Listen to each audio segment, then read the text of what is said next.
نحمده ونصلي ونسلم على رسوله النبي الكريم وعلى آله وأصحابه أجمعين. اللهم صل على سيدنا ومولانا محمد وعلى آل سيدنا ومولانا محمد وبارك وسلم صلاة وسلاما كثيرا كثيرا. توفیق الہی اپنے محبوب مرشد پاک کی برکت سے عصر کی اس نشست میں حکیم الامت مجدد الملت حضرت تھانوی رحمۃ اللہ علیہ کے ملفوظات کا سلسلہ چل رہا ہے. فرمایا کہ کفر سے سلطنت کو زوال نہیں ہوتا، کفر سے سلطنت کو زوال نہیں ہوتا تو ظلم سے زوال ہوتا ہے. اور حضرت علی رضی اللہ تعالیٰ عنہ کا مقولہ بھی ہے کہ کافر کی حکومت چل سکتی ہے، ظالم کی حکومت نہیں چل سکتی، کیونکہ اللہ تعالیٰ کو کسی انسان پر ظلم پسند نہیں ہے. انسان تو کیا کسی جانور پر بھی اگر آدمی ظلم کرے تو وہ ظلم بھی اللہ تعالیٰ کو پسند نہیں ہے. حکیم الامت حضرت تھانوی رحمۃ اللہ علیہ نے ایک واقعہ بیان کیا کہ گھر میں مرغیاں پالی ہوئی تھیں اور مرغیوں کے دانہ پانی کا وقت ہوتا ہے کہ ان کو اس وقت کھانا دانہ دیا جائے. ایک مرتبہ گھر والے کہیں جا رہے تھے تو حضرت سے یہ کہا کہ کیا آپ ان کو دانہ ڈال دیں گے، پانی ڈال دیں گے؟ حضرت نے فرمایا کہ ہاں تم جاؤ، بے فکر ہو کے جاؤ، میں دانہ پانی ان کو ڈال دوں گا. حضرت اپنے تحریری کام میں لگ گئے، تصنیفی تالیفی کام. جہاں کام کرتے کرتے اچانک یہ ہوا کہ حضرت کا قلم رک گیا. اب جو ایک آمد تھی وہ آمد بھی بند ہو گئی، قلم رک گیا. اب حضرت پریشان ہے کہ یہ آخر قلم کیوں رک گیا، آمد کیوں رک گئی. بہت کوشش کرتے ہیں لیکن لکھا نہیں جاتا. اچانک ذہن میں آیا کہ مرغیوں کے کھانے کی ذمہ داری لی تھی اور ان کو کھانا دانہ نہیں ڈالا. تو فوراً گئے اور جا کر ان کا دانہ پانی ڈالا، اور جب واپس آ کر بیٹھے تو دوبارہ علوم کی آمد شروع ہو گئی. تو ایک جانور کے ساتھ بھی دانے پانی میں اگر وقت آگے پیچھے ہو جائے تو جب یہ کیفیت ہوتی ہے، انسان تو پھر اشرف المخلوقات ہے. اگر کوئی کسی انسان کو ستائے، کسی انسان کو پریشان کرے تو پھر اللہ تعالیٰ کی کتنی ناراضگی ہوگی، اور پھر کس طرح سے وہ شخص آزمائش اور امتحان کے اندر مبتلا ہوگا. ایک واقعہ کتابوں میں آتا ہے کہ ایک سپاہی جا رہا تھا، راستے میں ایک شخص ملا. وہ شخص مچھلی کا شکار کر کے آ رہا تھا، اور مچھلی کا شکار اس لیے کر کے آ رہا تھا، غریب آدمی تھا کہ گھر جا کے بچوں کا پیٹ بھر جائے گا، گزر بسر ہو جائے گی. تو پولیس والوں کا مزاج ہوتا ہے کہ لوگوں کی چیزوں کو چھیننا، غصب کرنا، اچھے بھی ہوتے ہیں برے بھی ہوتے ہیں. اسے زبردستی اس کی وہ مچھلی چھین لی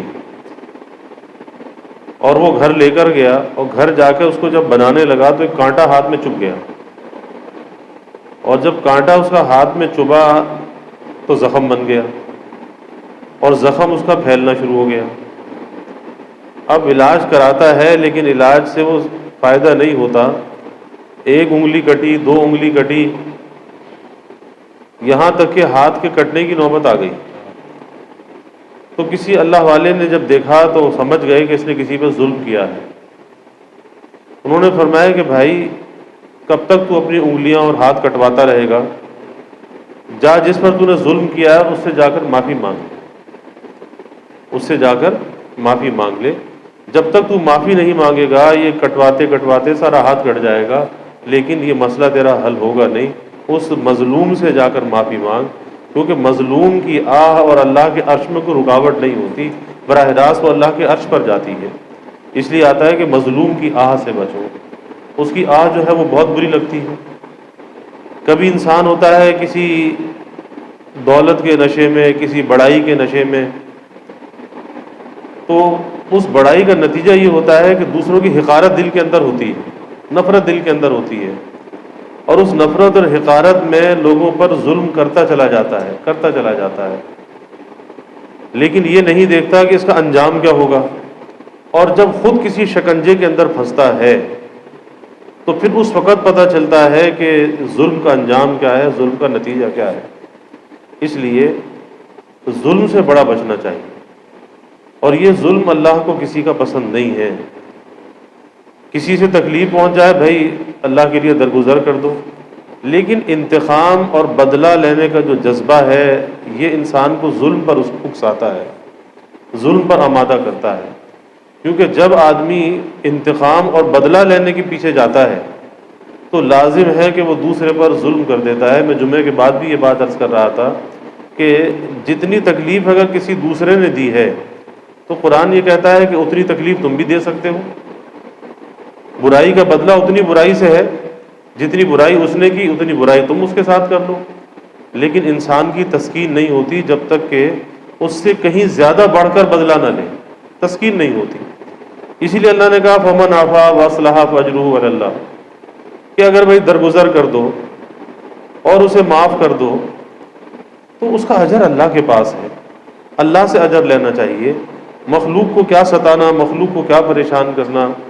بعض جگہ گھروں کے اندر عجیب ماحول ہوتا ہے کہ ساس جو ہے وہ اپنی بہوؤں پر ایک حکومت بنا کر بیٹھی ہوتی ہے، اور وہ ظلم اور تشدد ہوتا ہے بعض گھروں کے اندر کہ اللہ کی پناہ ہے، کہ بچیاں تنگ آ جاتی ہیں، پریشان ہو جاتی ہیں، جبکہ ہونا تو یہ چاہیے کہ بھائی اگر کسی کی بچی کو بیاہ کر اپنے گھر میں لائے ہو تو اسے اپنی بیٹی بنا کے رکھو اور اپنی بیٹی جیسا اس کے ساتھ برتاؤ کرو۔ کیونکہ اپنی بیٹی اگر کوئی غلطی کرتی تو اپنی بیٹی کو انسان کیسے سمجھاتا ہے، کیسے اس کی اصلاح کرتا ہے، اور کیسے اس کی غلطی کو چھپاتا ہے۔ تو جس طرح سے اپنی بیٹی کی غلطی کو چھپایا جاتا ہے اور اس کی درستی کی جاتی ہے، ایسے پرائے گھر سے اگر کوئی لے کر آئے ہو تو اس کے ساتھ بیٹی والا برتاؤ کرو۔ کبھی گھروں کے اندر یہ ساس بہو کے جھگڑے نہ ہوں۔ ساس بہو کے جھگڑے جب ہوتے ہیں کہ جب وہ ساس اپنے کو ماں نہیں سمجھتی، ساس سمجھتی ہے، اور وہ اس وجہ سے کہ اس نے بھی پیچھے کچھ بھگتا ہوتا ہے، اس نے اپنی ساس سے کچھ بھگتا ہوتا ہے۔ اب اس کی حکومت آتی ہے، وہ چاہتی ہے کہ اب اس کا بدلہ اور انتقام اس سے نکالا جائے۔ تو بھائی تمہارا معاملہ تو اس کے ساتھ تھا، اس کا کیا قصور ہے آنے والی کا؟ تو اس کے اندر کوئی کمی کوتاہی ہر انسان کے اندر ہوتی ہے۔ اس کمی کوتاہی کا مطلب ظلم اور تشدد نہیں ہوتا، کسی کو رسوا کرنا نہیں ہوتا، بلکہ اس کی اصلاح ہے۔ اسے سکھایا جائے، اسے بتایا جائے، ایک دفعہ نہیں 10 دفعہ اسے بتایا جائے، بالآخر انسان سمجھ جاتا ہے، سیکھ جاتا ہے۔ اور گھروں کے ماحول یوں بھی خراب ہوتے ہیں کہ بات زدہ زدی پر آ جاتی ہے۔ یاد رکھیے کہ محبت سے انسان اپنی بات منوا سکتا ہے، نرمی سے انسان اپنی بات منوا سکتا ہے، لیکن غصے سے، جذبات سے، ظلم سے، تشدد سے اپنی بات کا منوانا بڑا مشکل ہے۔ وقتی طور پر اگر وہ کام نکل بھی گیا لیکن دل کے اندر وہ عزت اور احترام نہیں ہوگا جیسا کہ بڑے کا عزت اور احترام ہونا چاہیے۔ اس لیے جب اللہ کسی کو بڑا بنائے اور کوئی اس کے ماتحت ہو، چاہے وہ افسر ہے، چاہے وہ باپ ہے، چاہے وہ استاد ہے، کوئی بھی ہے جسے اللہ تعالیٰ بڑا بنائے، تو اپنے چھوٹوں کے ساتھ جو اس کا برتاؤ ہے وہ تحمل کا، درگزر کا ہونا چاہیے، کہ ناگواریوں پر اسے برداشت اور تحمل کا مظاہرہ کرنا چاہیے۔ ناگواریاں تو پیش آتی ہیں، یہ ناگواریاں تو اس دنیا کی زندگی کا ایک حصہ ہے۔ ایسا نہیں ہو سکتا کہ کسی انسان کو ناگواری ہی پیش نہ آئے، کیونکہ بعض لوگ اسے بھی ایک اتنا بڑا مسئلہ بنا لیتے ہیں، جی فلاں نے مجھے ایسا کیوں کیا اور فلاں نے مجھے ایسا کیوں کہا۔ تو یہ دنیا ہے، یہاں کہنے والوں نے انبیاء کو کہا ہے، صحابہ کو کہا ہے، تو جب انبیاء اور صحابہ کو کہا گیا، آج اگر کوئی ہمیں کہتا ہے تو اس میں برا ماننے کی کون سی بات ہے؟ برا نہیں ماننا چاہیے، اور غصے اور جذبات کے اندر نہیں آنا چاہیے، اور پھر کسی پر تشدد اور ظلم نہیں کرنا چاہیے۔ بعض اوقات ایسا ہوتا ہے کہ ایسا لاوا اندر ہی اندر پکتا رہتا ہے، وہ بہت سی مثالیں ہیں۔ بعض جگہ یہاں تک نوبت آتی ہے کہ اولاد اور باپ کا، بیٹے اور باپ کا رشتہ کتنا اہم رشتہ ہے، اور اس میں کیسی محبت اور الفت ہونی چاہیے، لیکن بعض اوقات باپ کا رویہ ایسا ہوتا ہے کہ بیٹے کو باپ سے بدظن کر دیتا ہے، بدگمان کر دیتا ہے۔ وجہ کیا ہوتی ہے؟ کہ باپ کے مزاج کے اندر تشدد ہوتا ہے۔ میں نے پہلے بھی عرض کیا کہ ایک شخص تھے، بیٹے کو نماز کے لیے اٹھا رہے ہیں، تو نماز کے لیے اٹھانا اچھی بات ہے، بہت اچھی بات ہے کہ اپنے بچوں کی نماز کی فکر کی جائے، لیکن اٹھایا کس طرح سے جا رہا ہے کہ اس کو ٹھوکر مار کے اٹھایا جا رہا ہے۔ ارے بھائی، ان سے پوچھو اولاد کی قدر جن کو اللہ اولاد نہیں دیتا، بیچارے روتے ہیں کہ ہمارے اولاد ہو جائے، اور اللہ نے اگر اولاد دی ہے تو اس کو پیر سے ٹھوکر مارے جائے اور ٹھوکر مار کے اٹھایا جائے کہ چلو اٹھو نماز پڑھو۔ اب ایسے بیٹے نے اگر نماز پڑھی بھی لی، لیکن باپ کی کیا عزت دل کے اندر ہوگی کہ جو باپ اسے پیر کی ٹھوکر مار کے اٹھا رہا ہے؟ تو یہ ایک بڑا عزت اور احترام ہونا چاہیے آپس میں۔ بڑا جو ہے وہ چھوٹے کے ساتھ عزت اور احترام کا برتاؤ کرے، اور چھوٹا اپنے بڑے کے ساتھ عزت اور احترام کا برتاؤ کرے۔ اور حقیقت یہ کہ چھوٹا تو چھوٹا ہے، پہلے بڑا اگر اس سے عزت احترام کا برتاؤ کرے گا تو وہ حقیقتیں چھوٹوں کے اندر بھی منتقل ہوں گی۔ آپ دیکھ لیجئے، حضور صلی اللہ علیہ وسلم کی عادت مبارکہ تھی کہ آپ اگر کہیں سے گزرتے اور بچے کہیں کھیل رہے ہوتے تو آپ صلی اللہ علیہ وسلم بچوں کو سلام فرماتے تھے۔ کہاں آپ صلی اللہ علیہ وسلم ہیں، کہاں بچے ہیں، لیکن بچوں کو آپ سلام فرماتے تھے۔ آج کیا ہوتا ہے؟ ہم یہ چاہتے ہیں جی دوسرا ہمیں سلام کرے، دوسرا ہماری عزت کرے۔ بھائی دوسرا کیسے آپ کو سلام کرے، کیسے آپ کی عزت کرے؟ آپ پہلے اسے عزت دو، آپ پہلے خود اسے سلام کرو۔ اور اگر آج چھوٹے بچوں کو ہم سلام کریں، ان چھوٹے بچوں کو ایسی عادت قائم ہوگی کہ پھر وہ خود ہمیں سلام کریں گے۔ لیکن پہلے اپنے آپ کو نمونہ تو بنانا چاہیے، پہلے کچھ اپنے آپ کو پامال تو کرنا چاہیے۔ اگر انسان اپنی انا کے اندر ہی رہے اور اس انا کی وجہ سے جو ہے وہ رشتوں کے اندر فاصلے بڑھتے چلے جائیں، دوریاں بڑھتی چلی جائیں، تو پھر اس کا نتیجہ خراب ہوتا ہے۔ تو بات یہ چل رہی تھی کہ ظلم جو ہے چاہے کسی بھی اعتبار سے ہو، تو ظلم سے اپنے آپ کو بچانا چاہیے، کیونکہ ظالم کے ساتھ اللہ تعالیٰ کی مدد نہیں ہوتی۔ بلکہ قرآن کے اندر اگر دیکھا جائے تو قرآن میں اللہ نے جن باتوں پر وعیدیں بیان کی ہیں تو وہ ظالمین اور متکبرین کے لیے سارا قرآن بھرا ہوا ہے وعیدوں سے، کہ اس پر کیا کیا وعیدیں اللہ نے بیان کی ہے، ظالمین کا انجام کیا ہوا اور متکبرین کا انجام کیا ہوا۔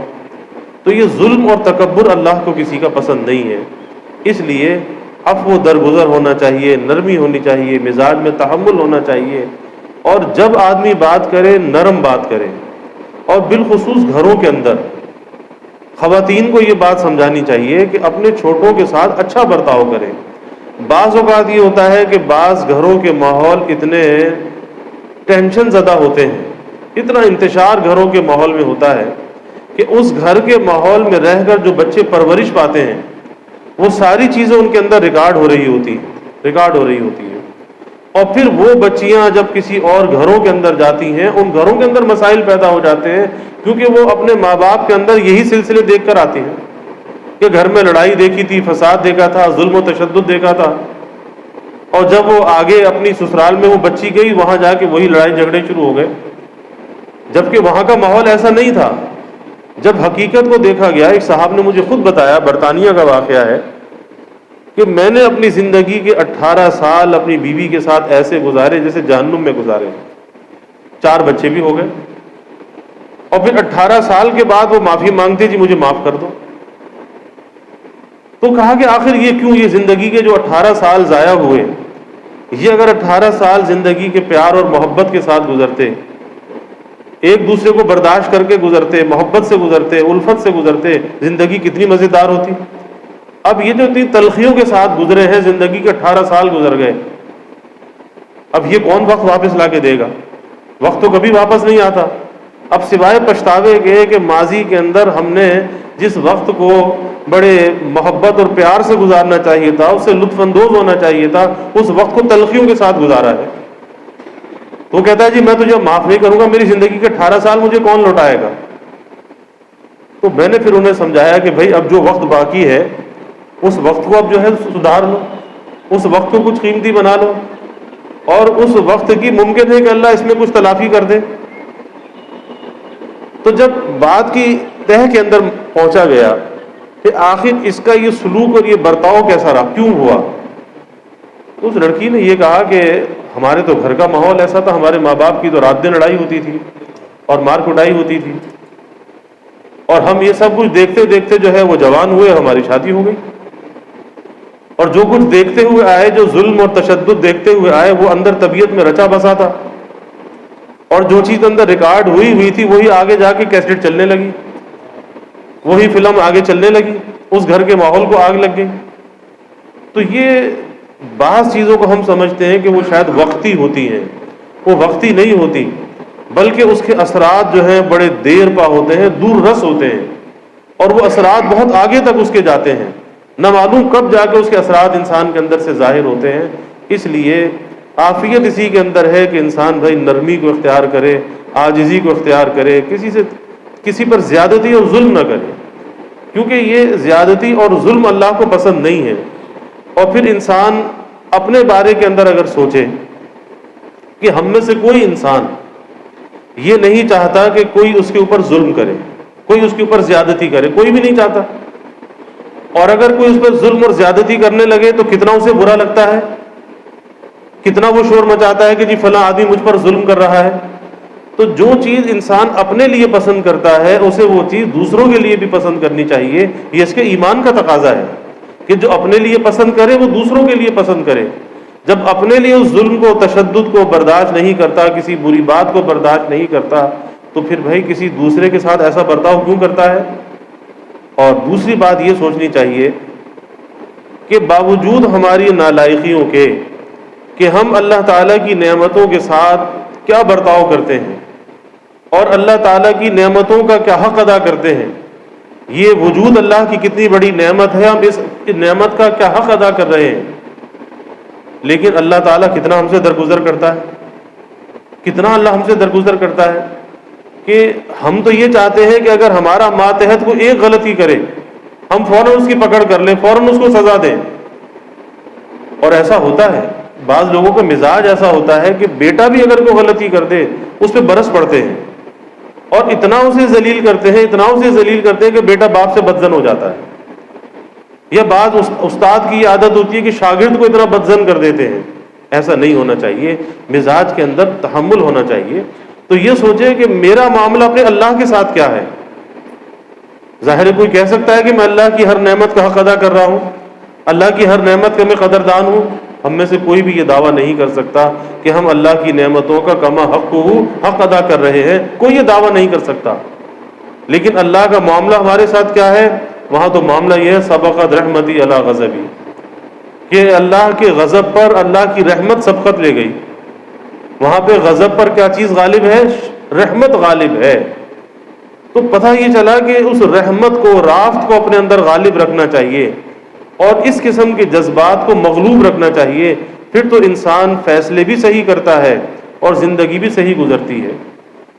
اور آپ دیکھ لیں جذبات کے ساتھ آپ کوئی بھی فیصلہ کریں، جذباتیت کے ساتھ، غصے کی حالت میں، ہمیشہ آپ کا فیصلہ غلط ہوگا، ہمیشہ اس فیصلے کے نتیجے غلط ہوں گے.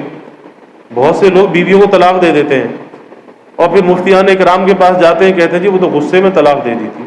غصے میں، یہ کیا ہے؟ غصے میں کوئی فیصلہ کیا، اس کا کیا نتیجہ ہوا کہ 3 طلاق اس نے دے دی غصے میں. تو غصے کی حالت میں کبھی انسان کا فیصلہ درست نہیں ہوتا، ہمیشہ اس کا غلط فیصلہ ہوگا اور ہمیشہ اپنے اس فیصلے پر اسے پچھتانا ہوگا. اب جب وہ تیر کمان سے نکل گیا اب کیا ہو سکتا ہے؟ اب کہتے ہیں جی کوئی صورت بتاؤ. اب کیا صورت ہوگی؟ 3 طلاق ہو گئی، طلاق مغلظہ پڑ گئی، بیوی ہمیشہ کے لیے حرام ہو گئی. کس وجہ سے؟ کہ اس جذبات کو قابو میں نہ رکھا. اب وہ تیر جب کمان سے نکل گیا وہ واپس نہیں آیا کرتا، اب تو وہ حرام ہو گئی. لیکن جذبات کے ساتھ جب بھی انسان فیصلے کرتا ہے، کسی سے گفتگو کرتا ہے، اسے ہمیشہ پچھتانا پڑتا ہے۔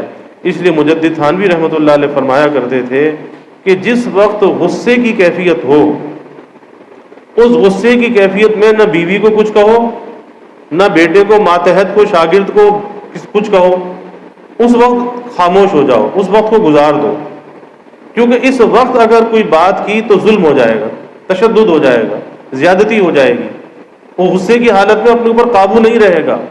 اور غصے کو قابو کرنا چاہیے، غصے کے گھونٹ کو پینا چاہیے، کیونکہ حدیث میں آتا ہے کہ پینے کی چیزوں میں جو بہترین گھونٹ ہے وہ غصے کا گھونٹ ہے۔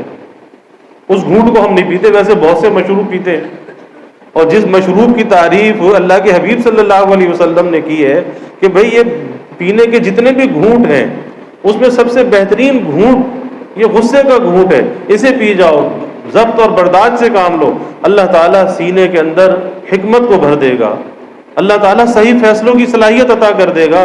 لیکن جب کہ اپنے اس غصے کو کسی پر جاری نہ کرو، اور اگر جاری کر دیا تو کیا نتیجہ ہوگا؟ ظلم ہوگا، پچھتاوا ہوگا۔ اور وہ پچھتاوا بعض اوقات ایسا ہوتا ہے کہ زبان سے نکلے ہوئے الفاظ کبھی واپس نہیں آیا کرتے، زبان سے نکل گئے، جو چیز بلا سوچے سمجھے زبان سے نکال دی، اب وہ دلوں پر جا کر ایسے زخم کر دیتے ہیں، کیونکہ اس سے جو ہے جسم زخمی نہیں ہوتے، اس سے دل زخمی ہوتے ہیں۔ وہ زبان کے جب الفاظ نکلتے ہیں یہ مثل تیر اور تلوار کے، یہ دلوں کو زخمی کرتے ہیں، اور وہ دل اس طرح سے جب زخمی ہو جاتے ہیں پھر اس کو بھرنے کے لیے پھر کوئی مرہم نہیں ہوتا، وہ باتیں ہمیشہ زندہ رہتی ہیں، یاد رہتی ہیں۔ یہ الگ بات ہے کسی کے اندر برداشت ہے، تحمل ہے، کسی کے ساتھ گزارا کر جائے، بیوی شوہر سے گزارا کر لیتی ہے، کیونکہ اس کو پتا ہے کہ میری زندگی اس کے ساتھ جڑی ہوئی ہے، اب جیسا بھی ہے اس سے گزارا کرنا ہے، اس کی کڑوی کسیلی سنتی رہتی ہے، برداشت کرتی رہتی ہے۔ لیکن شوہر کو بھی تو اتنی عقل ہونی چاہیے کہ کل اللہ کو بھی تو حساب دینا ہے۔ اگر یہ بیوی میری ماتحت ہے تو کل میں اللہ کو کیا جواب دوں گا؟ یہ تو بیچاری اپنا وقت گزار رہی ہے، جیسا تیسا کر رہی ہے، ظلم برداشت کر کے، یہاں تک نوبت آتی ہے کہ ایسے واقعات ہوتے ہیں، یعنی طبیعتوں کی سختی اتنی ہوتی ہے کہ بیوی بیمار ہوئی، سخت بیمار ہوئی، اور شوہر صاحب کیا کہتے ہیں کہ یہ مکاری کر رہی ہے، آپ اندازہ لگائیے، دل دکھتا ہے ایسی باتیں سن کے۔ ایسے واقعات سامنے آتے ہیں کہ وہ بیچاری سخت بیمار ہے، اذیت میں ہے، ارے اگر کوئی وہ مکاری بھی کر رہی ہے تمہارا کام ہے ڈاکٹر کے پاس لے جاؤ، تمہیں دل کا حال تو پتہ نہیں کہ کیا ہے۔ تو حقیقتاً بیمار اور سخت بیمار، اور کہا کہ نہیں یہ تو مکاری کر رہی ہے، اور جب بہت زیادہ حالت بگڑی تو ظالم خود لے کر ڈاکٹر کے پاس نہ گیا، پھر بھی جو ہے وہ سانس لے کر ڈاکٹر کے پاس گئی، اور اس نے کہا کہ اتنی دیر سے لے کر آئے، اور اگر کچھ دیر اور کر دیتے اس کا تو بڑا نقصان ہو جاتا۔ تو یہاں تک آپ اندازہ لگائیے طبیعتوں کے اندر ظلم اور تشدد ہوتا ہے، اس حد تک کہ کہاں گئی انسانی ہمدردی کہ وہ بیوی کہ جو تمہاری ایک شرعی دوست ہے، جو تمہارے ماتحت ہے، اور یہ بڑی پیار اور محبت کا یہ رشتہ ہے، تو پیار اور محبت کا سینے میں نہیں ہے، دل کا سینے میں نہیں ہے، کوئی پتھر سینے میں رکھا ہوا ہے کہ اتنی بھی ہمدردی پیدا نہیں ہوتی کہ وہ بیچاری بیمار ہے۔ اور ایسے واقعات ہوتے ہیں کہ اگر کوئی آپس میں ناراضگی ہو گئی، وہ بیچاری رات کو بستر پہ کرا رہی ہے، پریشان ہے، لیکن شوہر کروٹ لے کے بھی نہیں پوچھتا کہ بھئی تمہیں کیا بات ہے، کوئی تکلیف ہے، کوئی پریشانی ہے، کیا چیز ہے؟ تو یہ کیا چیز ہے؟ آخر یہ ظلم نہیں ہے تو کیا ہے؟ اور پھر کیا کل اللہ کو جواب نہیں دینا؟ لوگ سمجھتے ہیں کہ صرف ہم نے نماز پڑھ لی، روزہ رکھ لیا، وضع خطا صحیح کر لی، بس ہم دیندار ہو گئے۔ یہ اسلامی معاشرت بھی تو بڑی اہم چیز ہے، دین کا اہم شعبہ ہے کہ ہماری معاشرت کیسی ہونی چاہیے، اور اس معاشرت کا سب سے اہم رکن یہی ہے کہ اپنی ذات سے انسان کسی کو تکلیف نہ پہنچائے، اور اس سے بڑھ کر یہ کہ دوسروں کی راحت کا خیال کرے، اپنے بڑوں کو راحت پہنچائے۔ اور جب انسان اپنے بڑوں کو راحت پہنچاتا ہے تو سب سے بڑا فائدہ یہ بڑوں کے دل سے دعا نکلتی ہے، اور وہ دل سے نکلی ہوئی دعا جو ہوتی ہے وہ انسان کی تقدیر کو بدل دیتی ہے، وہ دعا ایسی ہوتی ہے۔ تو دعائیں لینے والا بننا چاہیے، نہ کہ بد دعائیں لینے والا بن جائے، کیونکہ جب کسی کو انسان ستاتا ہے، کسی کا دل دکھاتا ہے، تو پھر دل سے کیا دعا نکلے گی؟ بد دعا نکلتی ہے۔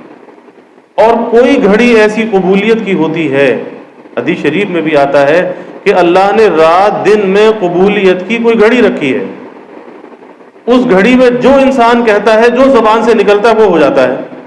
اب یہ معلوم نہیں کہ وہ گھڑی کون سی ہے، وہ ساعت کون سی ہے، لیکن دن رات میں قبولیت کی ایک ساعت ایسی ہے۔ اور اگر کسی کو ستایا اور اس کے دل سے کوئی بد دعا نکل گئی، اور ویسے بھی مظلوم کی جو دعا ہے اور اللہ کے عرش پر براہ راست جاتی ہے، اس کے درمیان کوئی رکاوٹ نہیں ہوتی، وہ براہ راست اللہ کے عرش پہ جاتی ہے۔ اس لیے بھائی اپنی طبیعتوں کو، اپنے مزاجوں کو ذرا درست کرنا چاہیے، اور اپنی اخلاقی حالت جو ہے اس کو ذرا درست کرنا چاہیے۔ وجہ یہی ہے کہ انسان ایک تکبر، ایک بڑائی کے زوم کے اندر ہوتا ہے، اور وہ تکبر اور بڑائی کا زوم ایسا ہوتا ہے کہ بس میں تو سب کچھ ہوں، باقی اور کوئی کچھ بھی نہیں ہے۔ یہی وہ چیز ہے جو اس کو ظلم پر آمادہ کرتی ہے، تشدد پہ آمادہ کرتی ہے۔ غصہ، بد کلامی، یہ ساری چیزیں جو ہوتی ہیں اسی تکبر اور بڑائی کی وجہ سے ہوتی ہیں، کیونکہ یہ تکبر اور بڑائی یہ تمام بیماریوں کی، خرابیوں کی جڑ ہے۔ جتنی خرابیاں انسان کے اندر جنم لیتی ہیں وہ تکبر کی وجہ سے جنم لیتی ہیں، بڑائی کی وجہ سے جنم لیتی ہیں۔ اور اس کی ضد کیا ہے؟ اس کی ضد تواضع ہے، عاجزی ہے، کہ اگر انسان عاجزی کو اختیار کر لے، تواضع کو اختیار کر لے، تو ساری خرابیوں سے انسان بچ سکتا ہے۔ جو آدمی اپنے کو یہ سمجھے کہ میں تو کچھ ہوں ہی نہیں، اپنے کو ایک ذرہ بے مقدار، بے حقیقت اپنے کو سمجھے کہ میری کیا حیثیت ہے، اگر کچھ ہے تو اللہ کی عطا ہے، اللہ کا فضل ہے، اس کی عطا پر نظر لے جائے، اپنی کسی قابلیت پر، صلاحیت پر، کسی منصب پر، کسی چیز پر اس کی نظر نہ ہو، تو اس کی ضد جو ہے وہ تواضع ہے۔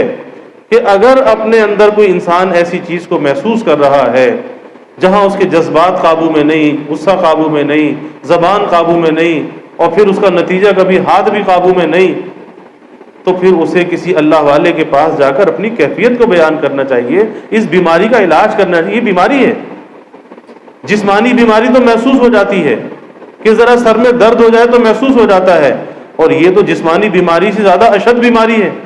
یہ بیماری محسوس کیوں نہیں ہوتی کہ میرے اندر کتنا بڑا روگ لگا ہوا ہے، اور اس کے علاج کا کوئی فکر نہیں ہے کہ کل میں اللہ کو کیا منہ دکھاؤں گا، کہ قیامت کے میدان میں اس تکبر اور بڑائی کی وجہ سے کتنی رسوائی ہوگی، کتنی ذلت وہاں پر ہوگی۔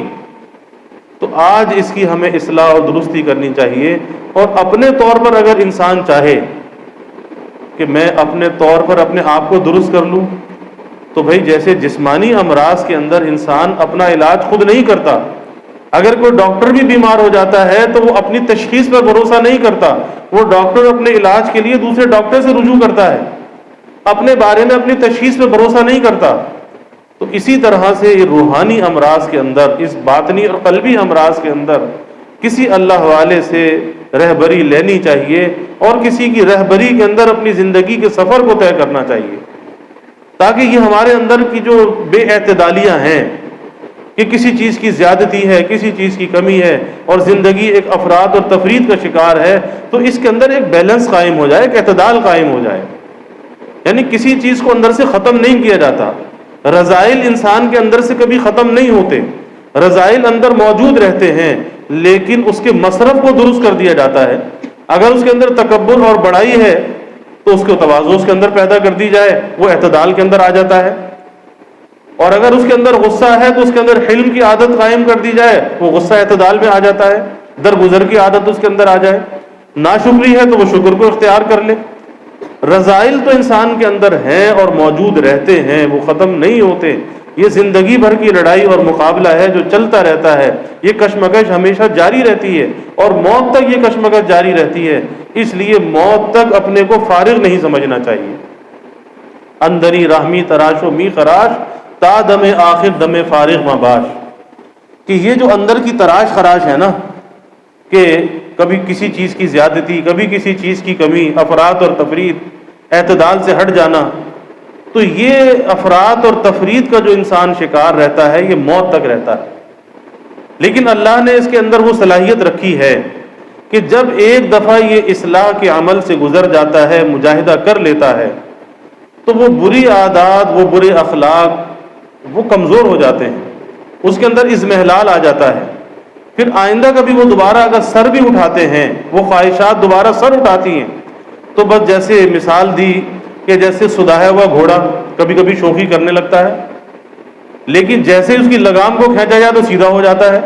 یہی نفس کی مثال ہے کہ بعد اصلاح کے بھی اس میں شرارت پیدا ہوتی ہے، لیکن جہاں اس کی لگام کو کھینچا یہ سیدھا ہو گیا۔ تو اپنے نفس کی نگرانی سے کبھی غافل نہیں ہونا چاہیے۔ خواجہ صاحب رحمۃ اللہ علیہ فرماتے ہیں کہ کچھ بھروسہ نہیں اس نفس امارہ کا اے زاہد، کچھ بھروسہ نہیں اس نفس امارہ کا اے زاہد، فرشتہ بھی یہ ہو جائے تو اس سے بدگماں رہنا۔ کہ اپنے نفس کا کبھی معتقد نہیں بننا چاہیے۔ یہ تو کہتا ہے تو بہت بڑا بزرگ ہے، تو بہت تسبیحیں پڑھتا ہے، تو بہت نوافل پڑھتا ہے، اور تو بڑی لمبی لمبی نمازیں بھی پڑھتا ہے، تو صدقہ خیرات بھی کرتا ہے، تو بہت بڑا بزرگ ہے۔ یہ نفس تو اس کے اندر اس کو مار دیتا ہے، اس خودی کے اندر مبتلا کر دیتا ہے، اپنا معتقد اس کو بنا لیتا ہے۔ تو فرمانے کچھ بھروسہ نہیں اس نفس امارہ کا اے زاہد۔ کس کو خطاب ہے؟ زاہد کو خطاب ہے، زاہد جو تارک دنیا ہے، کہ یہ فرشتہ بھی ہو جائے تو اس سے بدگماں رہنا۔ اپنے کو فرشتہ نہ سمجھ لینا، یہ تو کہے گا کہ تو فرشتہ ہو گیا، لیکن اپنے کو فرشتہ نہ سمجھنا، اپنے کو انسان ہی سمجھنا، اور اس نفس کی نگرانی سے کبھی غافل نہ ہونا، کیونکہ یہ اس کو کہتے ہیں مارے آستین، آستین کا سانپ، کہ جہاں اس سے غافل ہوا نہیں وہاں اس نے ڈسا نہیں۔ یہ ڈسنے میں دیر نہیں کرتا، حملہ کرنے میں دیر نہیں کرتا۔ اس لیے بھائی نفس کی جو نگرانی ہے یہ وقتی چیز نہیں ہے، ہمہ وقتی ہے۔ یہ ہمہ وقتی ہے کہ ہمیشہ اس کی نگرانی کرتے رہنا چاہیے، نہ معلوم کب کس طرح سے یہ سر اٹھا لے اور کس عجب میں، خود پسندی میں مبتلا کر کے یہ انسان کو پچھاڑ دے۔ عجیب عجیب اس کی لہریں ہوتی ہیں۔ جو اللہ والوں سے وابستہ ہوتا ہے، نیک صحبتوں سے وابستہ ہوتا ہے، اس کی برکت یہ ہوتی ہے کہ اس نفس کی نگرانی کرنا ان کے لیے آسان ہو جاتا ہے۔ اور جب انسان اپنے لیے اطلاع احوال کا اہتمام کرتا ہے، جب کسی کو اپنے مرض کی اطلاع کرتا ہے اور اس تعلیم پر جب وہ اس کا اتباع کرتا ہے، تو پھر انسان ان خرابیوں اور بیماریوں سے نکل کر پھر صحت کی طرف جاتا ہے، یعنی اس کی ترقی کا سفر شروع ہو جاتا ہے، اور تعلق مع اللہ جو ہے وہ بڑھتا چلا جاتا ہے، اللہ کی محبت بڑھتی چلی جاتی ہے، اور وہ ذکر کا نور اس کے دل میں آتا چلا جاتا ہے۔ اور اگر آدمی ذکر اذکار تو کرتا رہے، لیکن اگر اصلاح کا اہتمام نہ کرے، اپنی درستی کا اہتمام نہ کرے، اور یہ اندر کے میل کچیل کو صاف نہ کرے، تو یاد رکھیے کہ پھر اس ذکر اذکار کے جو انوار ہیں، اس کی جو برکات ہیں، پھر اس کا نفع اور فائدہ بھی محسوس نہیں ہوتا، کیونکہ زنگ والے برتن کے اوپر قلعی نہیں چڑھا کرتی جب تک کہ اس کے میل کچیل کو دور نہ کیا جائے، اس زنگ کو دور نہ کیا جائے۔ اس لیے اصل چیز بھائی اپنی اصلاح کا اہتمام ہے۔ ہمیں سوچتے رہنا چاہیے کہ یہاں تو حضرت نے یہ مثال دی کہ کفر سے سلطنت کو زوال نہیں ہوتا، ظلم سے زوال ہوتا ہے۔ تو ایک سلطنت ہی ہمارا وجود بھی تو ہے نا، اس پر بھی تو ہماری سلطنت ہے نا، اس وجود کے اوپر۔ کیا ہم اس سلطنت کے ساتھ کوئی ظلم تو نہیں کر رہے؟ یہ سلطنت کوئی زوال پذیر تو نہیں ہے؟ اس کی ترقی کس چیز کے اندر ہے؟ اس کی ترقی تعلق مع اللہ کے اندر ہے۔ تو یہ جو ہمارے وجود کی جو سلطنت ہے، اس پر تو ہم حاکم ہیں نا۔ تو کیا ہماری حکومت ظلم کے ساتھ تو نہیں ہے؟ اور ظلم کسے کہتے ہیں؟ سلطنت کے ساتھ ظلم کیا ہے؟ اللہ کی نافرمانی اور گناہ کا کرنا، اور برے اخلاق اور بری عادات کو اختیار کرنا، یہ اس سلطنت کے ساتھ ظلم ہے۔ یہ جو اللہ نے سلطنت ہمیں دی ہے کہ ساری دنیا کے کائنات کے نمونے اللہ نے اس سلطنت میں جمع کر دیے ہیں، ساری دنیا کو عالم اکبر بنایا اور اس انسان کے وجود کو عالم اصغر بنایا، اور ساری کائنات کے نمونے اس میں جمع کر دیے، اور اس سلطنت پہ ہمیں حاکم بنا دیا، اسے ہماری رعیت بنا دیا۔ یہ آنکھ، یہ زبان، یہ کان، ناک، یہ ہاتھ پیر، یہ دل دماغ، یہ ساری رعیت ہے۔ تو سوچنا چاہیے کہ اس رعیت کے ساتھ ہم ظلم تو نہیں کر رہے، اس کا استعمال کیسے کر رہے ہیں اور کیسے کرنا چاہیے؟ آسان سی بات ہے، مالک کی مرضی کے مطابق کرنا چاہیے، اس میں سوچنے والی تو کوئی بات ہی نہیں ہے کہ اس نعمتوں کا جو استعمال ہے، جو اللہ نے ہمیں یہ نعمتیں دی ہیں، یہ وجود دیا ہے، تو اس کا استعمال مالک کی مرضی کے مطابق ہونا چاہیے۔ جیسا اس نے کہا بس ویسا لے کے چلتے رہو، یہ سفر کامیابی سے جاری رہے گا۔ اور اگر اس کی مرضی کے خلاف کیا تو پھر اس سلطنت میں اس رعیت کے ساتھ ہم ظلم کر رہے ہیں، اور ظلم کی ظالم کی حکومت کبھی نہیں چلا کرتی۔ کیا مطلب؟ یہ سلطنت پھر ترقی نہیں کرے گی، یہ سلطنت زوال پذیر رہے گی، اور پھر انجام اس کا خراب ہوگا۔ وہ انجام موت کے وقت بھی خراب ہوگا، وہ قبر میں بھی خراب ہوگا، وہ حشر میں بھی خراب ہوگا، پھر بات بہت آگے تک جاتی ہے۔ اس لیے اس سلطنت پر، اس رعیت پر ہمیں رحم کرنا چاہیے، اور اسے اللہ کی مرضیات کے مطابق اسے لے کے چلنا چاہیے، اس کے حکموں کے تابع لے کے ہمیں اسے چلنا چاہیے۔ انشاءاللہ تعالیٰ پھر کامیابی ہی کامیابی ہے۔ اللہ تعالیٰ ہمیں اس کا فکر عطا فرمائے، توفیق عطا فرمائے۔ وآخر دعوانا الحمدللہ۔